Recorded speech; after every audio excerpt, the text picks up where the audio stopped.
Hello everyone, this is Erik, the Asian movie enthusiast, and this is my review of Secret, Untold Melody, a Korean romantic drama movie from 2023 that is a remake of the Taiwanese movie Secret from 2007. Now, I'm a pretty big fan of the original film, which starred Jae-soo and Kwai-lun-mei. So the question is this: can this Korean remake compete with its source material? Let's find out.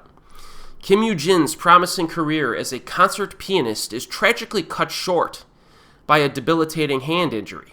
Seeking a fresh start, he travels back to Korea to study at a prestigious music school. There, he encounters Yoo Jung-a, a captivating and enigmatic musician whose playing possesses a haunting beauty. As Yu-jun falls deeper in love, he uncovers a series of unsettling clues that suggest Jung-a is connected to a long-forgotten past. Yeah, it's quite mysterious, folks. It will be difficult for me to review this remake without constantly drawing comparisons to the original film, so I'm apologizing up front. The reason for this, though, is that Untold Melody follows the original movie's plotline very closely. We even get many scenes that are replayed almost identically. Of course, I do enjoy the story overall, and it does reveal certain secrets during the second half that set up the finale. However, if you've seen the original film, you are going to see everything coming from a mile away here. But with that said, the Koreans do mix it up a little bit in terms of little details that are peppered throughout the film. So, for example, the debilitating injury aspect from the plot synopsis is new for this remake. You know, our protagonist injured himself, but it's not like a permanent thing. And he has some mental issues, too, in terms of, I don't know, maybe falling out of love with playing the piano. He just needs some recovery time and some inspiration, you know, both physically and mentally, right?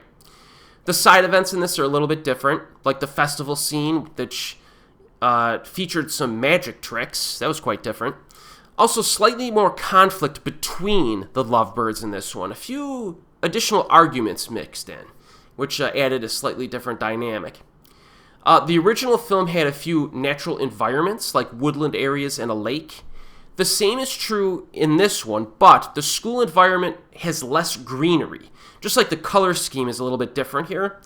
There are some colorful trees showcased in this movie because it seems to be set in like the cooler months, perhaps autumn, because you see a lot of like orange and brown leaves on the trees in this, which gives it a little bit of a different vibe from an aesthetic point of view. So I'm glad they kind of changed that a little bit.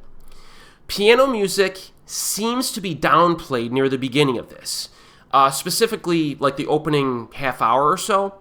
You know, we get more lecture hall scenes with teachers instead, which did concern me. Thankfully, there is enough piano music here to justify, or satisfy, I guess you could say. There's one little piano scene around the 30-minute mark between our lovebirds. The secret tune is the same as the original film as well, from my memory, which is pretty neat. And yes, this movie does have a piano duel. A lot to live up to, because it was the highlight scene from the original. Now, the remake has a good piano duel. I liked it. I enjoyed this. But I have to compare. It does fall a little bit short for two reasons. So number one, there seem to be stunt doubles used for the close-up shots of playing the piano. Now, I did some research on the lead actor, Kyung-soo. He apparently can play the piano in real life. But the camera shots and edits that they used makes me think that someone else kind of stood in for some of the more difficult piano playing. In the original film, I was like blown away by Jae-soo's piano abilities, and they made sure to use the camera angles that showed him that it was him playing. It was kind of showing him off, but you know, not a huge flaw for this movie, but it does make that scene drop a notch. And then reason number two, a little less attitude and freestyling in this one. In the original film, they had like this almost like pretentious host who was like, you know, working up the crowd between the two guys on the pianos, and the other piano dude had a little bit of an attitude, and I don't know, I just liked I like the vibe of that one a little bit better. You know, so again, the piano duel in this remake is good, but not quite as awesome as the original. And the overall soundtrack in this is also quite good. But maybe, I would say, like, the finale, they needed a more epic song for the finale in this one. Because in the original, like, that song was great. And it really added to the excitement.